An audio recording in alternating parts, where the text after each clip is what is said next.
So yesterday I did an entire video on this. Lisa and I put it together. The Department of Justice had just declared the Epstein case was officially closed, blah, blah. No client list, no further litigation, no new investigations. It's just over.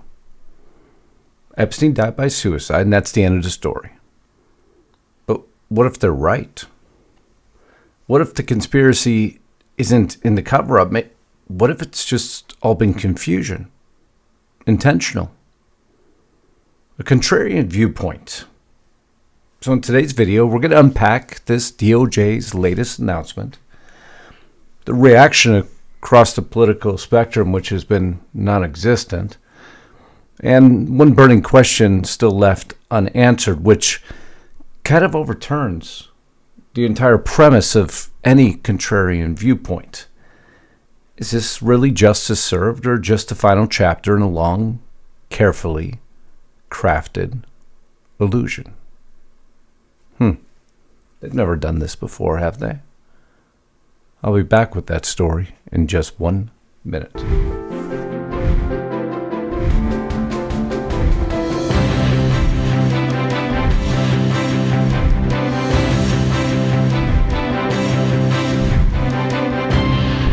Well, the headlines told us, right? So it must be true. The government told us, so it must be true. This isn't a cover-up, because there wasn't anything ever to cover up. You're just all wrong. What if the myth of the list was the distraction all along? Maybe. The real scandal was never who was on the list, but who made us believe it even existed when the DOJ says it's over. Do we dare believe them? And that's only one of two videos I'll be doing today. The second, send in the cavalry. Game time's over. They called for violence, and now they're getting violence. The Democrats afraid by their own constituents, but not covering the story exactly in the correct framework. Do you know they're running scared because their own rhetoric has caused something that they can no longer control? The beast is out of its cage, and the consequences felt yesterday, thankfully. Tom Homan, Kristi Noem getting the funding they need to put an end to this, so send in the cavalry because game time's over. I'm going to be covering that exclusively over at Restricted Republic in probably about an hour or two. Hope you'll join me. Hope you make sure you're still subscribed to the channel. If you're new here, welcome home. A little bit different way to present the news, more black and white, the way people understand it. Kind of how we talk across a dinner table, across a bar, maybe at a sporting event. Who knows? Because we have a government who likes to mislead us daily, confuse us, keep us mired in what they deem as conspiracies. And we've never seen evidence of that, have we? A government who wastes our money through fraud and abuse. A government who seems to just be continually there to take from you and return nothing. And it's hard to find people out there who actually protect you against this. Do you know how many of my subscribers have already saved thousands by making one simple free phone call? Medicare's a disaster. We've talked about it time and time again. Bureaucracy, red tape, wasteful spending. But thankfully, a little bit of my research, and now you have a company called Chapter, who sponsored this video today. Those who help you get through all the red tape to actually understand your options in Medicare. And there is a multitude. Many think they have the best plan, and they very well may. But what if you don't?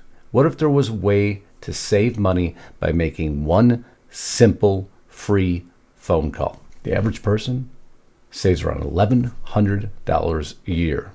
That's cash back in your pocket that I know many, like me, are always looking for. No expense to you whatsoever, except a little bit of time to reach out to Medicare professionals, those who can help guide you through the entire intricate Medicare system. These are licensed Medicare experts. They cut through the garbage and they simply try to find the perfect plan for you, and then you make the choice. One simple free phone call, 805-619-5011, 805-619-5011. I need you to call Chapter right now. It's the real deal, and the government that's simply designed to take from you. It's time to take something back, and it's as easy as one phone call. You see the number below. Make sure you dial it. But now let's get back to this story. Okay, so we all saw the headlines. Hope you saw my video yesterday. If you're restricted, just go back to a prior video. If you're on the public platforms, I did it on Lisa Haven's channel. I'll put a link above. You can watch it there. Jeffrey Epstein died by suicide. Justice Department FBI review confirms. Memo says investigators didn't find evidence to predicate any further investigations nor any charges. Of course, right? But what if they're right? Started with a simple article, a contrarian take on the Epstein case. I thought it was going to be a waste of a read, but it turned out to be quite the opposite. Maybe there was no Epstein blackmail ring. What the government just said in the memo, no client list, no credible evidence Epstein blackmailed anyone, no intelligence service link, and the official cause of death remains suicide. Perfect. That cleaned things up nicely, didn't it? It just all goes away. Agents re-examined digital evidence. You know, the Pam Bondi list that she had, the truckload of information. Interview notes, flight logs, surveillance video, nothing predicated further investigation of uncharged third parties. Nothing. The memo doesn't claim Epstein was harmless. It simply says the material conspiracy theories, spycraft, compromat, and master client list aren't supported by evidence in the government's hands. Period. And they'd like to leave it at a period. Of course they would. What's the time? Oh, look, it's no one has been arrested again. Elon Musk posted that, and I had to share it with you, of course. A 3-point non-conspiratorial model based on the following. Epstein liked the company of teen girls. 2, liked to make money. 3, liked to hobnob with powerful people. So he used 1 to get 2 and 3. Well, maybe that's not completely far-fetched. What do we have in public evidence? Thousands of teen girls identified by the FBI. They said they were paid $200 for quote-unquote massages. Ghislaine Maxwell was convicted for 20 years for recruiting those minors between 1994 and 2004. Epstein accumulated 9-figure wealth, multiple mansions, and a private jet. Cultivated presidents and royal, tech titans, as we've seen evidence of. Bill Clinton, 26 flights on the Lolita Express. Prince Andrew, we've seen the multitude of photographs. And Bill Gates, multiple post-conviction meetings, later called it a huge mistake. But again, there's no evidence of anything. So we had some high-profile friends like good old Billy.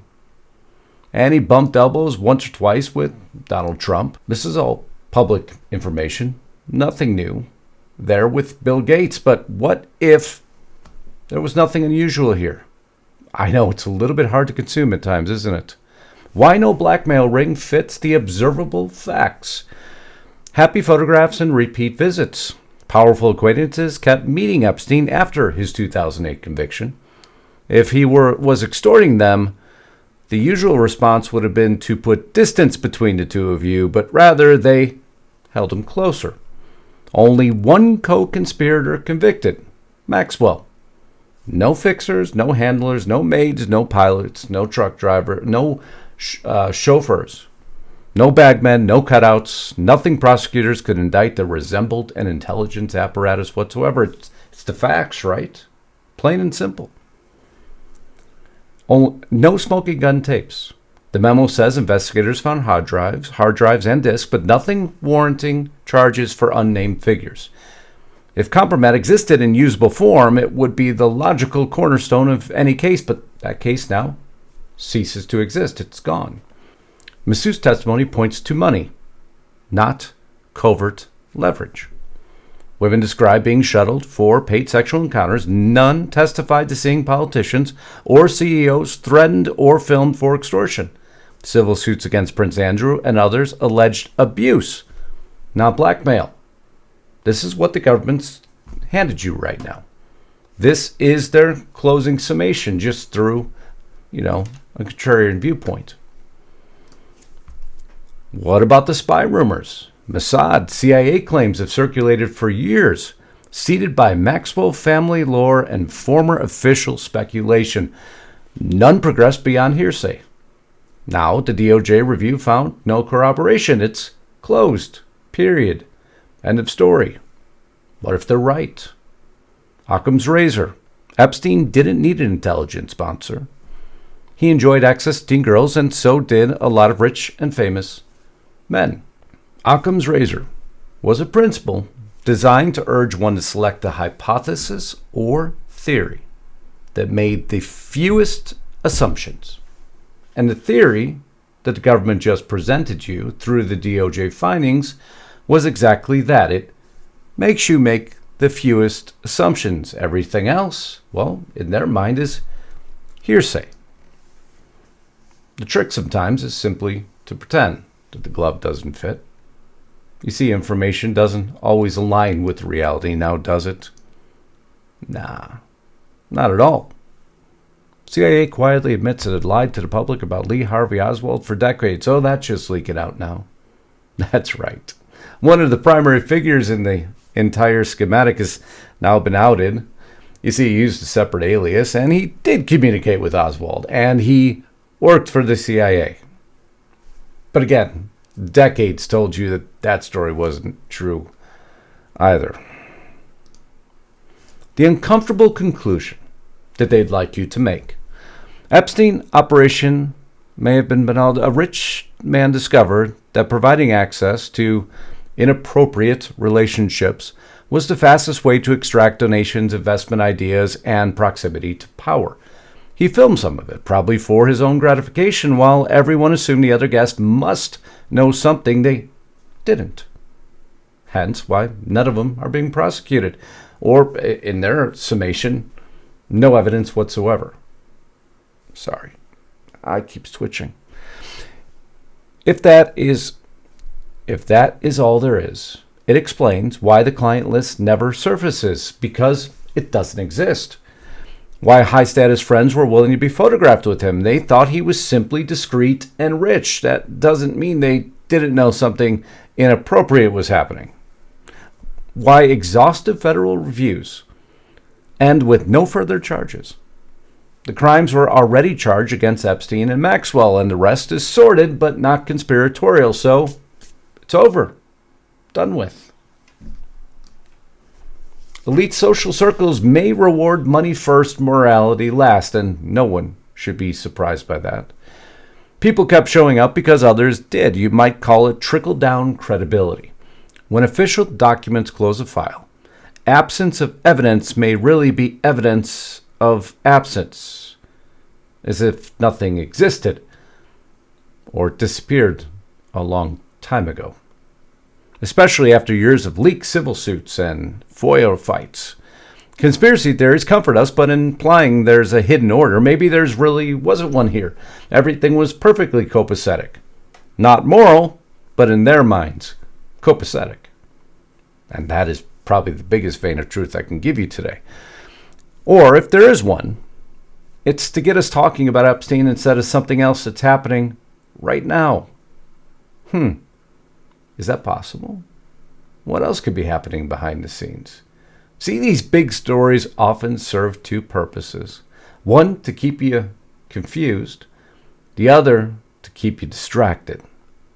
Distraction's what I fear. And if you want to take any contrarian viewpoint to all this, when they're having you watch what's happening in the left hand, you're not seeing what they're doing with the right. Although one thing doesn't make sense now, does it? That videotape. Why would Epstein have killed himself if all this was true? Why not wait to see if he would be found not guilty at trial? Because we just found out the government believes there's really no evidence there. Or he could have used the influence that he was obviously so good at getting to get a pardon or commutation. But he didn't wait now, did he? Well, according to what they're telling us. The missing minute of video footage certainly doesn't answer that question. Which now, if you even look closer at this footage, you realize this may be a picture of a camera taking a picture of a camera. Or else it wouldn't have, reframed itself, now would it have? I know the deeper we get into this story, the more sordid it will get. But you see, one thing always remains consistent. Unfortunately, those elites just believe that we're all suckers. We the people, are all suckers. To accept what has just been fed to you, and it's hard to swallow, isn't it? You can take whatever contrarian viewpoint you want, but the evidence is overwhelming. There was something, and then suddenly there was nothing, which means there is something. But you and I may never be made privy to it. So we can either close this chapter in our minds and move forward to find out what this was covering up for, or we could simply keep ourselves mired in missing 1-minute clips of videos that almost appear self-designed to keep everyone talking and distracted. Don't fool yourself, my friends. They are far more intricate than they let on. Now we're going to kick over to restrictedrepublic.com. Get there today, because there's a big story brewing. You see, when you give somebody billions on top of billions of dollars and they have a mandate for change for we the people, I can't wait to see how a department on a shoestring budget, who's now given billions of dollars by Trump's big beautiful bill, will go spend it, especially when you're threatening their lives. That's the story I'm going to bring you. I love you all. Until next time, Godspeed and God bless. Justice Knight, signing out.